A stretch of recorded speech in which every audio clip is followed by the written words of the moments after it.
share the slides.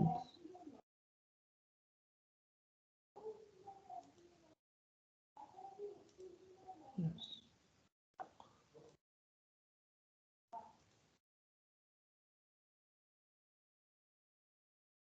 Yes. Anybody confirm I'm audible and the slides can be seen? Yes. Yes. Thank you. Thank you. All right. So we studied different type of latches and flip-flops. Latches are label triggered in the sense that when the input changes, the output can also transition. And if you have a enable additional gates, which so that the latch is enabled by a clock, then it's called a clocked latch or a synchronous latch or a flip-flop. So there are we studied different type of flip-flops. The simplest is the SR flip-flop, which is if S is, it has two inputs, S and R. If S is 0, R is 0, the state is unchanged. If S is 1, state is 1. If R is 1, state is 0. And if both S and R are 1, it's an undefined state. Similarly, we had the JK flip-flop, which is same as the SR flip-flop with the 1 is J and K being 1 also in valid state. So if J is 0, K is 0, the output is unchanged. The state is unchanged. If J is 1, K is 0, it's set to 1. State is set to 1. If J is 0, K is 1, state is set to 0. If J is 1, K is 1, the state flips. It complements. Similarly, you have the D flip-flop, which is kind of, if you take the SR flip-flop and if you set both S and R to, if you set both S and R to, if you connect them by a gate circuit, what you get in the D flip-flop is that whatever is the input T, in the next QT plus 1, whatever be QT, it will be the D itself. So QT is equal to DT. QT plus 1 equal to DT. Similarly, you have the toggle flip-flop, which again can be obtained by connecting the two inputs of a JK flip-flop. And there, if the input is, say, T, in the QT plus 1 is the toggle of QT. So QT plus 1 is QT bar. So these are the 4 flip-flops that we have. And again, each of these flip-flops can be either label triggered or they can be clock triggered in 2 ways. One is it is an on clock trigger. Whenever the clock is on, this is enabled. It is activated, or it can be edge clock triggered. That means either at the leading edge, the up edge of the clock, it can make a change. It waits for the next up edge of the clock and only then it makes a change. Whereas if the if in a label control, it's immediately whenever the input comes. And you can also have the negative edge triggered flip-flop, where on the down edge there is a transition. We also seen that this can be implemented using a kind of edge detection circuit consisting of 3 latches, a differential kind of latch. And also sometimes instead of edge triggered, you can have a master-slave combination, which makes the transition in a small window of time when the clock changes, only in that time, not exactly edge, but in a small window of time, following the edge or leading the edge. So these are the basic elements. These are basic circuit elements, and also we have seen that any of these 4 flip-flop types can be converted to another one by a suitable combinatorial circuit, combinational circuit. It can be easily converted by adding additional gates. So today what we'll see is that so see, if we review whatever we have studied in the course so far, not only from a theoretical point of view of the Boolean algebra and the finite state machine, in terms of the circuit elements that we have studied, you can remember we studied a lot of arithmetic operations like adder, subtractor, getting the binary representation, BCD representation. In fact, we didn't study multiplier, but it's also easy to build a multiplier. Then we studied some of the some of the so these we would call as the arithmetic operations that you can have using simple logic circuits. Then using these flip-flops of memory elements, you got registers, you got shift registers, which is nothing but an array of flip-flops, a collection of flip-flops, and these acts as your memory. This acts as your memory. So this arithmetic unit, in fact, arithmetic unit can be extended a bit further to have what is called a comparator. You would say if one value is greater than the other. So, and then you can do logical operations. You can find the end of two bit vectors. So you get arithmetic and logic operations available, and then you have these registers or memory operations available. And these two circuits combined is all you need to build a CPU. These two circuits combined is all you need to build a CPU.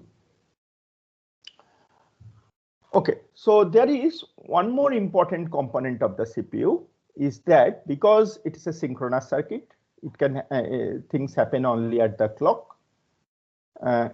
You also need something to count or kind of keep a track of how the operations as they get on performed. Okay, so you also need a counter. You also need a counter. In fact, there will be a more general form of a counter, which you would call as a controller, which will control the if then else structure, which will control which information, which instruction to process, which operation, addition or multiplication or comparison, what to process under some output of some logical function. So you need program controllers, you need controllers. And these counters, controllers, arithmetic logic units, register, they would together be everything that is inside a CPU. And so these are enough. The early CPUs, the earliest CPUs in the 1960s and 70s had only these elements.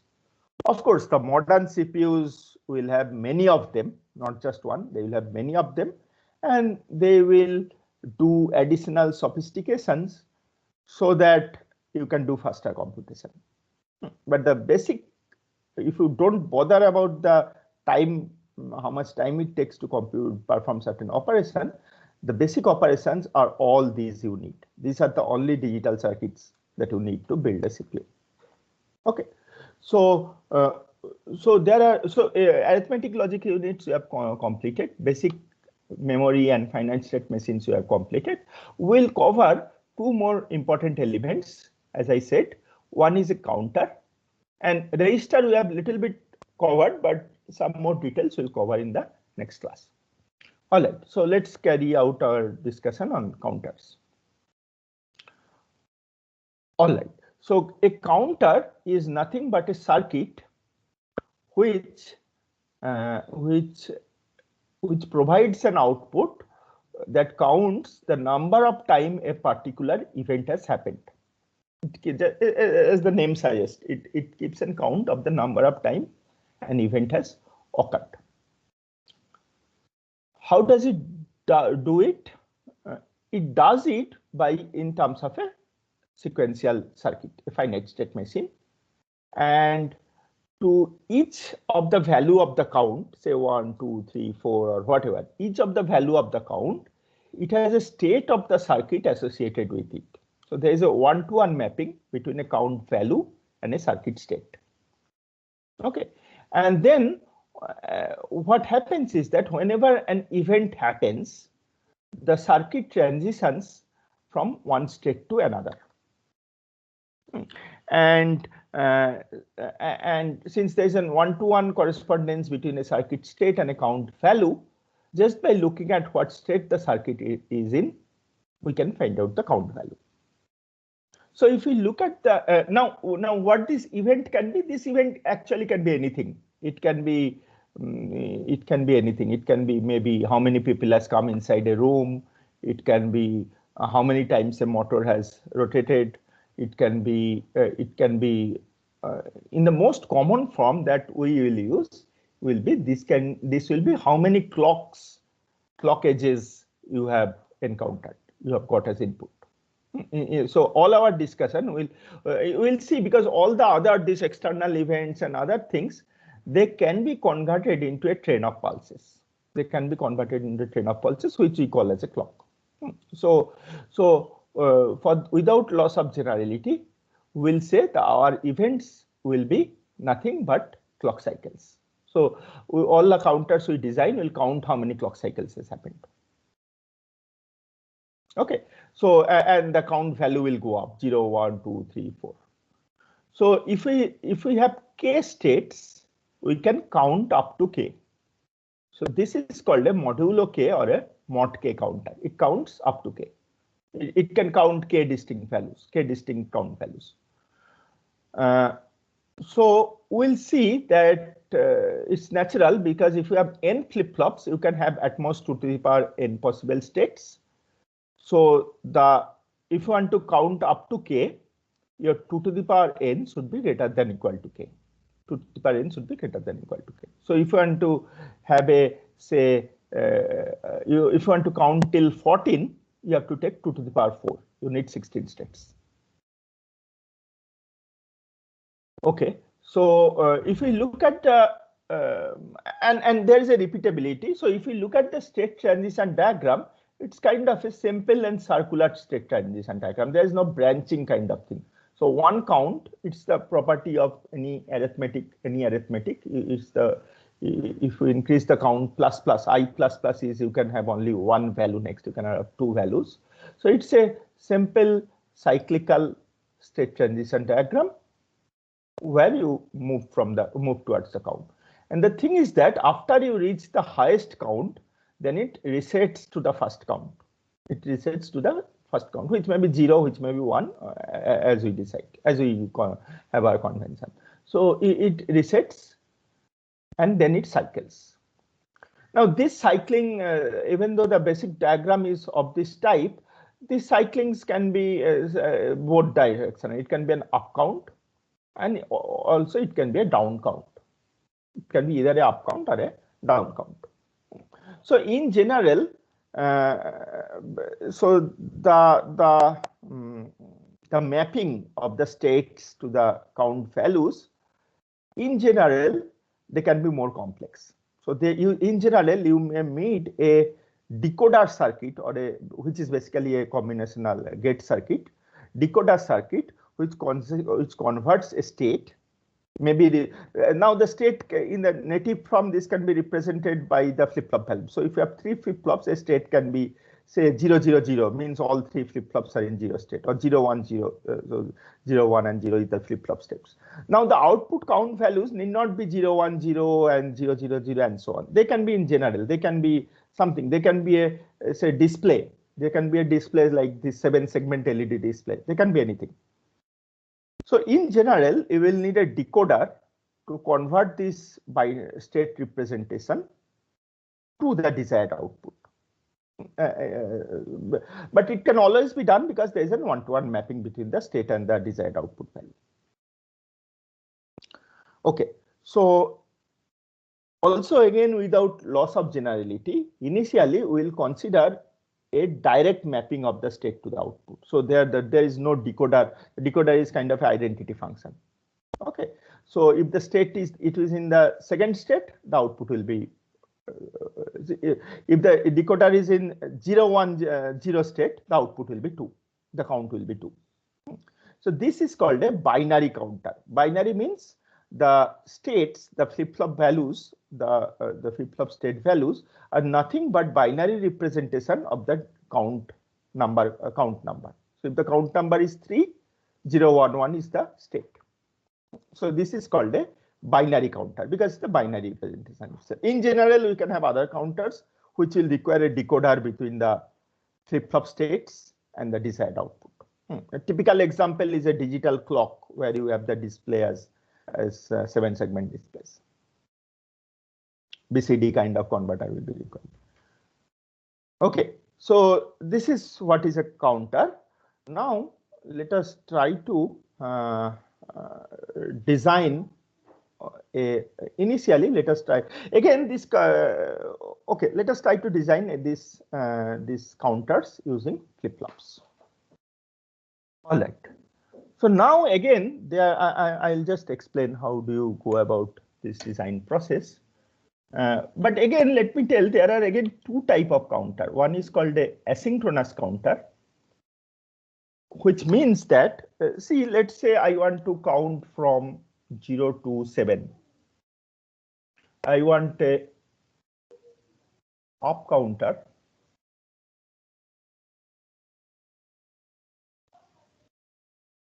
which is mod 8. That means I want to count 0 and then 1 and then up to 7 and then back to 0. Okay, then back to 0. So if we, so it's a mod 8, so I'll need 3 flip-flops. Let's call them Q1, Q2, and Q3. So the corresponding binary values will be 0, 0, 0, 0, 0, 1, 0, 1, 0, and so on up to 1, 1, 1, and then back again.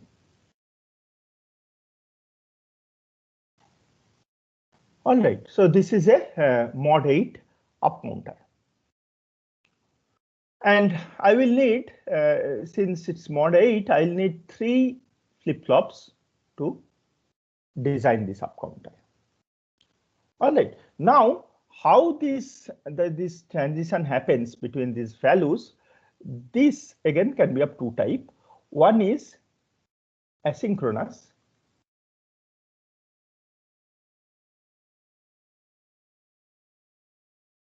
Because you see that when you change from one state to another state,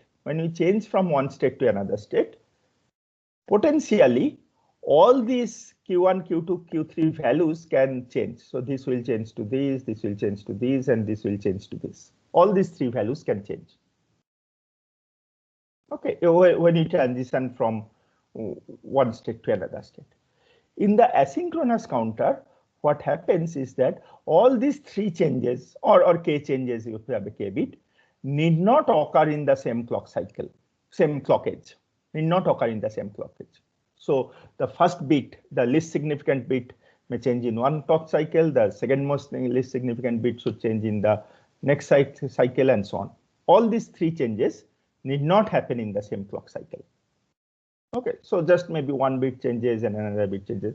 Of course, this may lead to some problems. This may be problematic. This will take more time. For example, if only one bit can change in one cycle, then to move from 0, 0, 0 to 0, 1, 1, if all of this only one bit can change in one clock cycle, I'll need 2 clock cycles to make this transition. Okay, so it needs more time, but the advantage is that we'll see that the circuit we need to implement this is much more simpler. On the other hand, we have the synchronous counters. Synchronous counter, where all 3 bits can change, will change in the same clock edge. Right? So this the advantage again is that it's fast. In just single clock cycle, you can move from 0, 0, 0 to 0, 1, 1. Okay, but the drawback again is that there's a trade-off. That means you will need more gates, you will need more circuits. So see, all of these digital electronics, there is always a trade-off. There's a space-time kind of trade-off. If you want to do things fast in less number of clock cycles, you will need more circuit. You will need more area in your integrated IC, in your VLSI IC. You will need more area, more transistors to implement the circuit. And if you want to do it in less area, you will need more clock cycles. You will need more clock cycles to do it. Okay, so there is always this trade-off, and depending on your application, which side of the trade-off you go, that is determined. Okay, so let's start with the asynchronous counter. Okay, let's start with the asynchronous counter. We will first study a simple asynchronous counter called a ripple counter.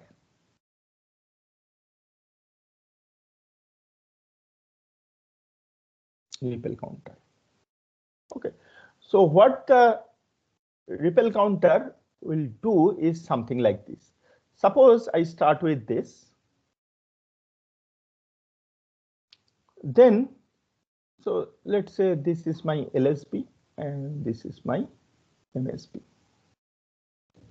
So what will happen is that in the clock cycle 1, only the LSB will change if required. LSB will change only in the clock cycle 1. So you will get this. And in the next clock cycle,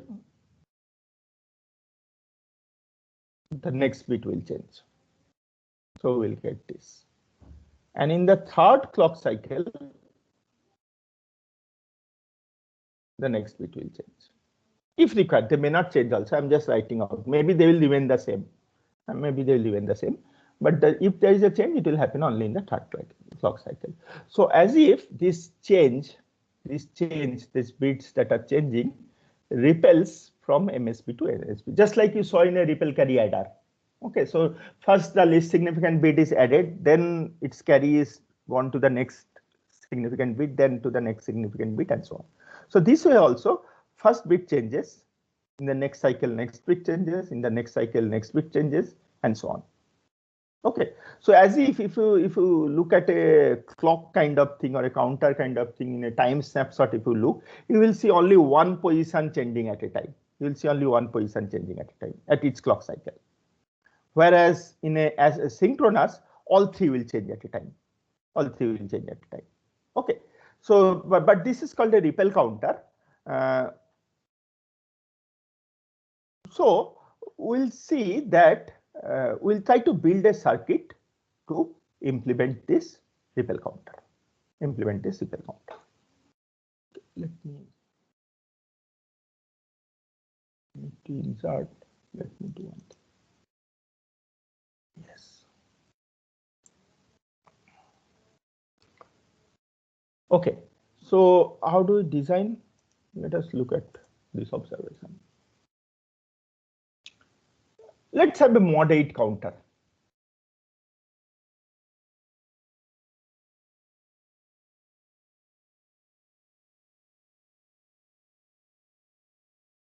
Okay, so let us look at the values.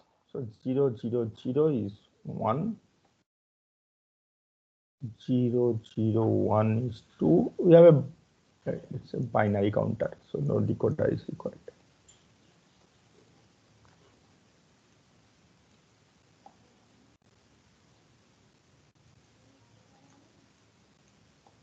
Let me write down the whole thing.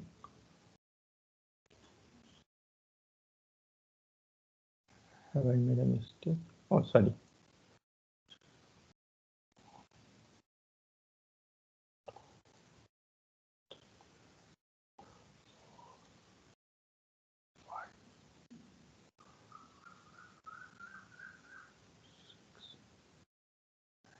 Seven.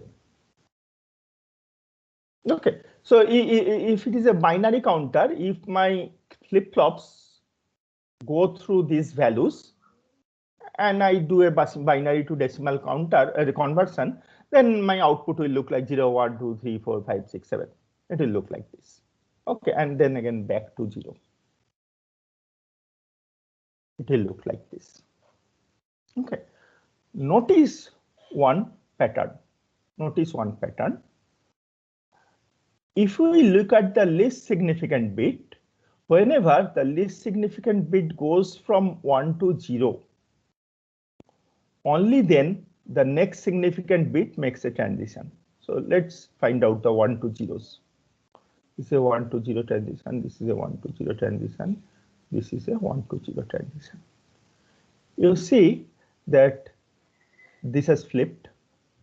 Here this has flipped. Here this has flipped. Here this has flipped. Okay, so if I call these as Q2, Q1, Q0, so Q1 toggles when Q0 is going from 1 to 0. Okay, Q1 toggles when Q0 goes from 1 to 0. That means if Q1 was a toggle flip-flop, if Q1 was a toggle flip-flop, if Q1 was a toggle flip-flop and you have a clock on the falling edge of the clock, if we added Q0 in the falling edge of the clock, if we added Q0, then this would be satisfied. That means when Q0 goes from 1, you know what a toggle flip-flop does? So this is a toggle flip-flop. So what a toggle flip-flop does is whenever T is 1, Q goes to Qt plus 1 is Q bar, Qt plus. Okay, it toggles the output, right? And this happens at the edge of the clock. So if you have a negative edge triggered clock, what will happen is if this T is permanently set to 1, if T is permanently set to 1, at all the negative edges of the clock, this will toggle. But when I want Q1 to toggle, I want Q1 to toggle only when Q1 has a negative edge. If Q0 was a clock, if it have a negative edge. So do one thing, make Q0 the clock of Q1, make Q0 the clock of Q1, a negative edge clock, low activated clock, a negative edge clock. And then this you permanently set to logical 1. Okay, so VDD or something, this you permanently set to logical 1. And whenever this clock comes, Q0 comes, you make 2. Note that this operation repeats.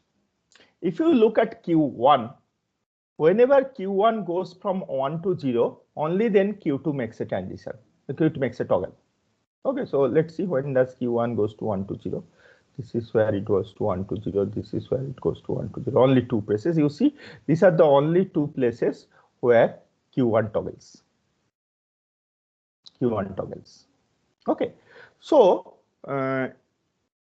if I have a circuit like this, as follows.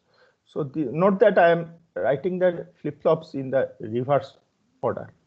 So this is my say TFF1, toggle flip-flop 1, and this is my TFF2, and this is my TFF3, and this is my Q0. I'm not drawing the bar 1. This is my Q1, and this is my Q2. Note that I am LSB I am writing in the left. And what I do is that this toggle of each of these, say T0, T1, T2, all of them I tie to 1. All of them I tie to logical 1, plus 5 volt or something. Okay, and the clock, which is a negative edge triggered clock, the first one I give the normal clock. The first flip-flop I give the 0th flip-flop I give the normal clock. The output of the first flip-flop is the clock for the second flip-flop, negative edge clock of the output of the second flip-flop is the negative edge clock for the third flip-flop. And these are my observed states, Q0, Q1, Q2. Okay, got it. So whenever Q0 goes down, Q1 makes a toggle. Whenever Q1 goes down, because it's a clock for Q2, Q2 goes down. Okay, so this is a kind and the first Q0, that is for the first flip-flop T0, the TFF1, that clock is the normal clock. Okay, so you can see it's as if there is a ripple. So first Q0 is changing, then Q1 is changing, then Q2 is changing. It's the ripple. And if you observe Q0, Q1, Q2, they will be in the same order as we mentioned, 0, 0, 0, 0, 0, 1, 0, 1, 0, and so on, because of the toggle property of the toggle flip-flop. It will toggle like that. Okay, any doubt? All right. So now this was an up counter. What can I do to design a down counter? What can I do to design a down counter? You will observe that the rule is reversed. So now here I say when Q0 goes from 1 to 0, Q1 makes a toggle. The down counter, if we write down the sequence will be 1, 1, 1, then 1, 1, 0, then 1, 0, 1, 1, 0. It will be the reverse. So there, what will happen when, and toggle is a reflexive operation. So toggle from 0 to 1 is also a toggle from 1 to 0. So there, if it is a down counter, the property will be the reverse. So whenever Q0 changes from 0 to 1, Q1 will make a toggle. Similarly, when Q1 goes up from 0 to 1, Q2 will make a toggle. So what is the change that we require in this circuit to implement this? What is the change that we require? What is the change that we require? All we need to do is to replace this negative edge triggered flip-flop with a positive edge triggered flip-flop. Negative edge triggered flip-flop with a positive, because I'm looking at transitions 0 to 1, up edge transitions, leading edge transitions I'm looking at. Okay, so I would have a flip-flop which not complemented, it's not low active, it's a positive edge trigger. Okay, then I'd get a down counter. We'll soon see that actually you can convert a positive edge triggered flip-flop to a negative edge triggered flip-flop by additional gates. So we'll soon have a circuit which will change the modes of this flip-flop into a positive edge triggered to a negative edge triggered, depending on a mode input.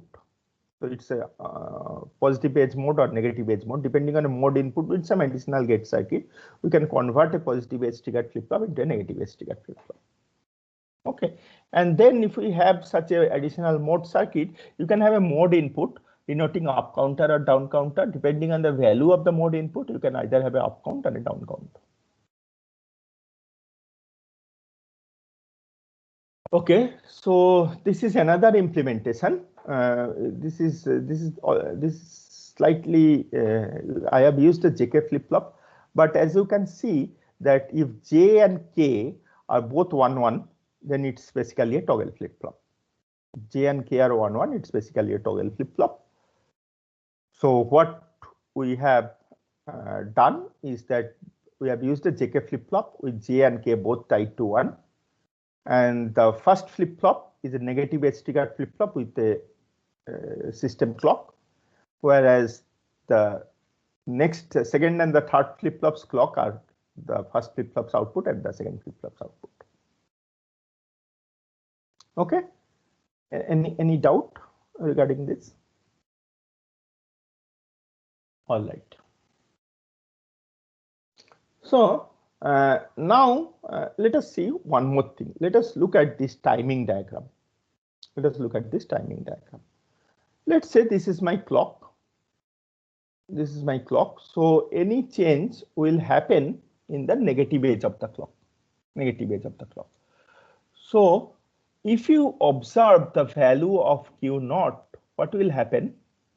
Q0 will make a toggle here, first negative edge, make another toggle here, because it's a toggle flip-flop. This FF0 is a toggle flip-flop.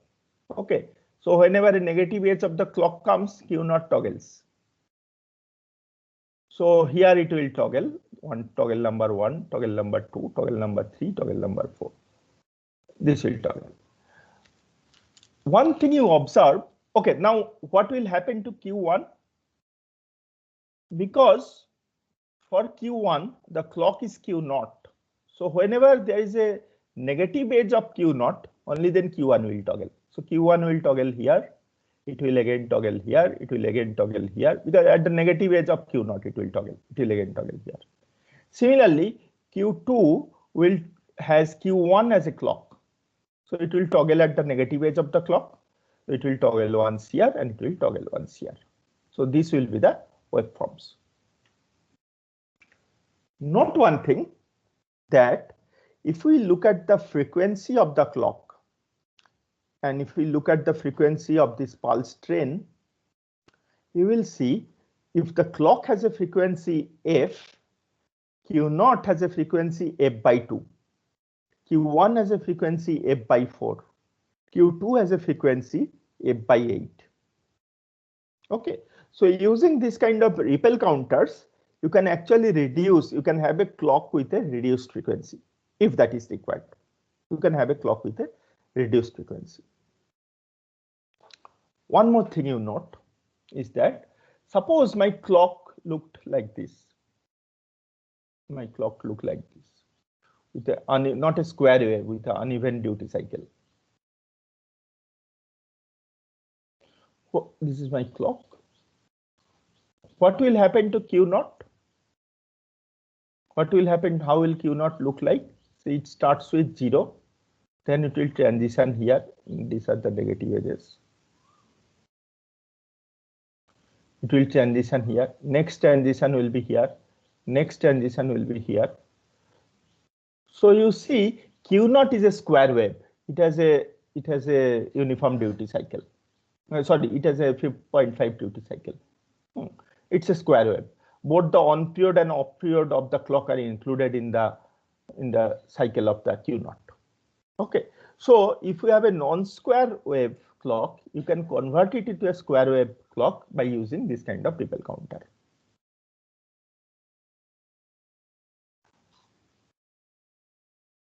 Okay, now as I said before, you can also have a up-down ripple counter. So you can have a mode input which will control which direction it ripples. Which direction it counts, up counts or down count. Let us look at the following. So you see that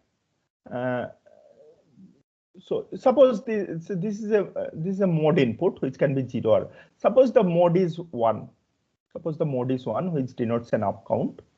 If the mode is 1, then what happens? This AND is a 1. 1 is a forcing input for AND, so this will always be 1. And this is 0. Sorry, 1 is not a forcing input. This will be Q0 itself. This will be Q0. If this is 1, the output of this AND gate will be Q0. If Q0 is 0, it will be 0. And this is M bar by a NOT gate. So this, if M is 1, this will be 0. 0 is a forcing gate for AND. So this will always be 0. This will always be 0. And this will be Q0. And we have an OR here. OR of 0 with Q0 is Q0. So I have Q0 here. I have Q0 here. And I have a falling edge. I have a negative edge. So this acts like a up counter as we decided earlier. And this repeats for all the subsequent flip-flops. Now if M is 0, then this is 0. This is a forcing input. So this is 0. And M bar is 1. So this is 1. So this is Q bar. This is Q0 bar. And Q0 bar and 0 is Q0 bar itself. So I am getting a Q0 bar. And the falling edge of Q0 bar, sorry, the falling edge of Q0 is actually the leading edge, the up edge of Q0 bar. The falling edge of Q0 is a up edge of Q0 bar. So this is basically, this will trigger on up edge of Q0. And if you have seen before, if you trigger on up edge on Q0, it becomes a down counter. So then this will act as a down counter. So you will get the timing diagram in the right hand side. You will get the timing diagram on the right hand side, whereas if m equal to 1, you will get the timing diagram on the left hand side. So this mode input can actually control whether it acts as an up counter or a down counter.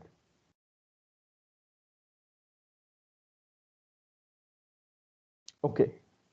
So now these I have talked of very simple things. I have talked about mod 8 counters 0 to 7, 0, 1, 2, 3, 4 up to 7, up or down. But suppose I want, but this mod 8 is a power of 2. So mod k, if I call k, I consider a power of 2. If it's a power of 2, this way you can decide. You need more flip-flops, that's it. But suppose k is not a power of 2. For example, if k is 10, which we call a decade counter.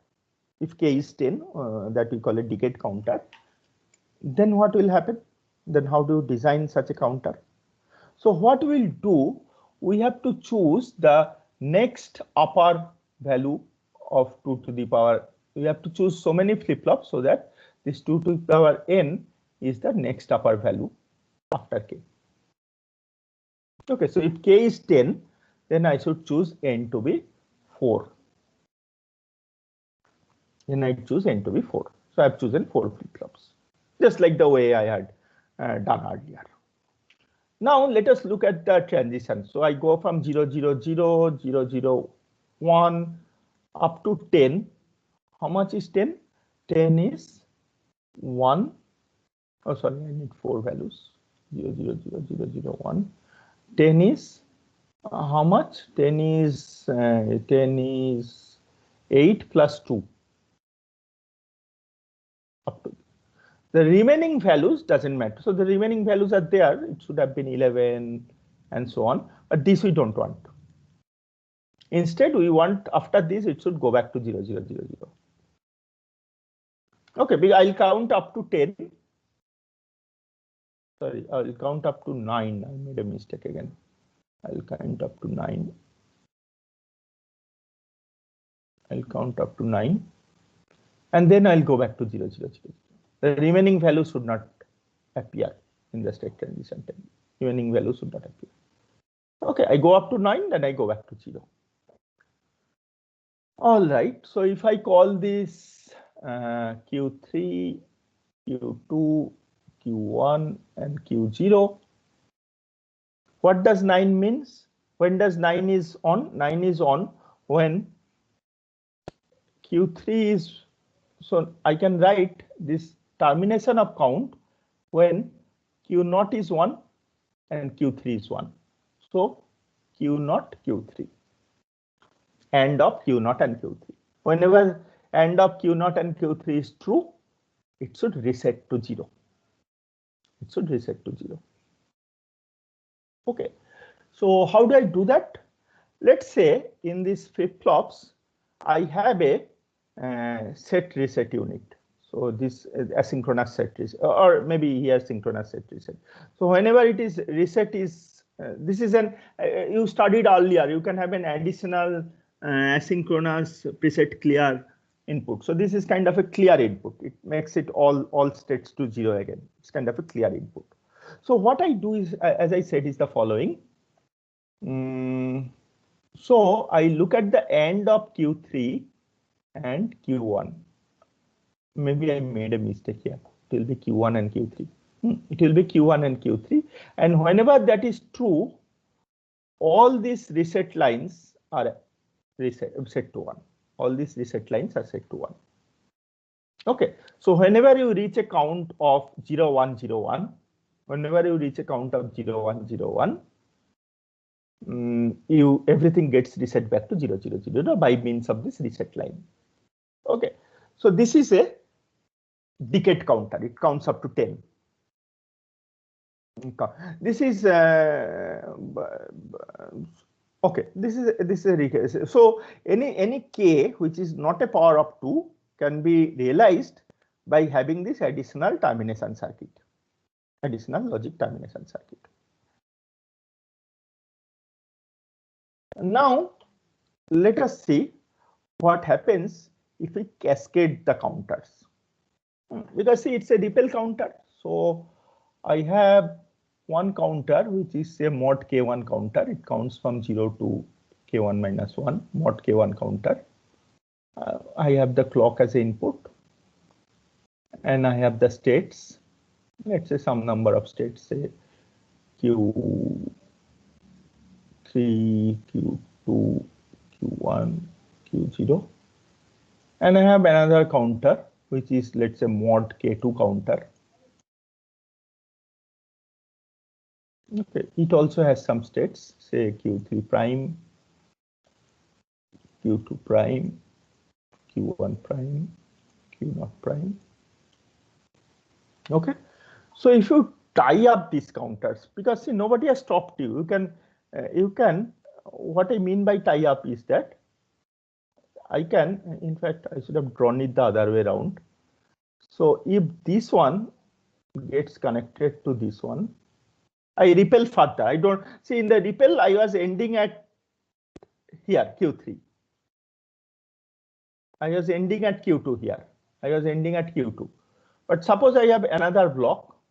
I have another block, and this Q2 goes to the next block, Q0 of the next block. I repel further. I repel further.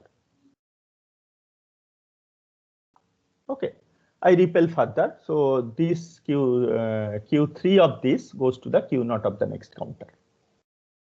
Okay, and so basically I have a 8-bit counter now.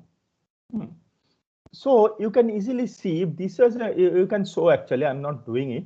If this was a mod K1 counter, if this was a mod K2 counter, this entire thing, if we look at these states, all these 8 states in this case, will become a mod K1 K2 counter, K1 times K2 counter. They will be multiplied. Okay, they will be multiplied. Here actually what happened is that I just tied, I repelled further. I tied Q3 to Q0 par, Q0 prime. I tied it. In general, instead of simply tying, I can have a decoder circuit here. I can have some other logic circuit here. In fact, the decoder may be a vector decoder, not just Q3. It can take all these values and it's a vector decoder and tie up to these inputs here. In general, that is possible. Oh, sorry. No, I made a mistake. Not like this. See, Q0 needs a clock. So what I have done here is that the output of Q3 goes as clock of Q0 bar, goes as clock of Q0 bar. So if it's a general decoder, it will be a vector input, some kind of a multiplexer or something, and it will have a single output, and that output will act as a clock for Q0 bar. Act as a clock for Q0 bar. Okay, only in this case this mod K1 K2 happens. Even without the decoder, in the simplest form, the decoder is Q3 is the clock of Q0 bar. Then you have a K1 times K2. You can have other decoders also. So this is how it's combined. This is actually very useful. For example, I want to have a seconds counter. So I want to have a mod 60 counter. I want to have a mod 60 counter. So how do I do it? I do it by a mod 6 into mod 10 counter. So I have 1 decade counter for mod 10, and I have a 1/6 counter, which needs 3 bits. It's so the next higher is 8, so you will need 3 bit. So it's a 6 count, mod 6 counter. Okay, and then I tie them up. I tie them up. So it becomes a 60 counter. It becomes a seconds counter. Similarly, let's say I have a 24 counter. 24 counter. So how will I do it? I will do it, say, by 6 into 4. I can do it by 6 into 4 counter. Or I mean, for that matter, it need not be optimal. I can have 2 decade counters. So all I need is to something which is more than this 24. So I can have 1 decade counter for this and 1 decade counter for this. Okay, so it's a 100 counter, mod 100 counter, and 24 is less than mod 100. So that's also possible. There are other ways possible also. You can have smaller counters to realize this also. So in fact, for this matter, if I had a 8x10 counter, that is also suffice with additional circuit to make mod 60 counter. All right. So this is how this can be easily designed. You just have to. So there are two basic things. One is how you make it a up counter or a down counter. Second is how you have a k, which is not 2 to the power n counter. You have an additional NAND kind of circuit, AND kind of circuit to terminate at the highest count level. And then in general, you may also need a decoder, because I'm counting 0001 like this. I may need to have other definition of states in the other counter, second counter. They may have different assignment states. So I need a converter. I need a decoder to convert the state assignment from the first counter to the second counter. Okay. For example, if it is a decade counter, I'll need 4 bits. If it is a 6 counter, I'll need only 3 bits. So you can do something also. Just one more small thing that problem may happen in real life implementation of this ripple counter is something known as a glitch. A glitch is a temporary undesired states that come up due to delays in the gate circuit and the flip-flop circuit. They arise due to delays. So the phenomena is like this. So suppose this is my counter, and ideally it should count like this. Ideally it should count like this. So if you look at the clock cycles, this is clock cycle 1, this is clock cycle 2, this is clock cycle 3rd clock cycle, and so on. It should happen like. But what may happen, and these changes will happen at the edges of the clock. Okay, at the edges of the clock. What may happen temporarily, we'll see how it will happen. Temporarily, I may have some undesired states for a small amount of time. This should go to this, but in the next clock cycle at least. But for a small period of time at the start of the clock cycle, there are two intermediate states that are observed. And they go away, they are temporary, they go away after some time. We'll see how they are observed. But sometimes these glitches may create a problem, because if you are actually probing the output at exactly this interval, you will see a wrong output. If you are probing Q1, Q2, Q0, you will see a wrong output here. Okay, let's see how it happens. So this is a typical falling edge diagram. So ideally, what should happen when the clock falls? This is the clock. When the clock falls, let's say this call is a Q0, Q1, Q2, and immediately the falling edge, this should toggle. But what happens actually is that there is a small delay. Similarly here, there is a small delay. Similarly here, when Q1 toggles, again there is a small delay because of the gate delays. These delays are basically due to the capacitance in the circuit, RC delays, resistance capacitance delays. Similarly, this is the circuit. All right. So in the middle of this clock cycle, what is the value? 1. Here the value was 0, 0, 0. All 3 are low. Here the value is 1, 0, 0. That's the correct transition, maybe from 0, 0, 0 to 1, 0, 0. But let's see what happens in this small interval. So what happens here is this here, for the small amount of time, it should have been 1, 0, 0 right from here. But in this small interval, it is 0, 0, 0 still. It is still 0, 0, 0. Similarly here, it should have been 0, 1, 0. But in this small interval, it is 0, 0, and 0. Okay, so this 0, 0, 0 here should not have been there. It should have been 0, 1, 0. Similarly, the 0, 0 here should not have been there. They go away after this delay. They go away, but temporarily they are glitches. They are undesired states. Okay, so these glitches will always happen in ripple counter. We'll see how you can use synchronous counters to remove these glitches. Okay, that we'll do in the next class. Thank you.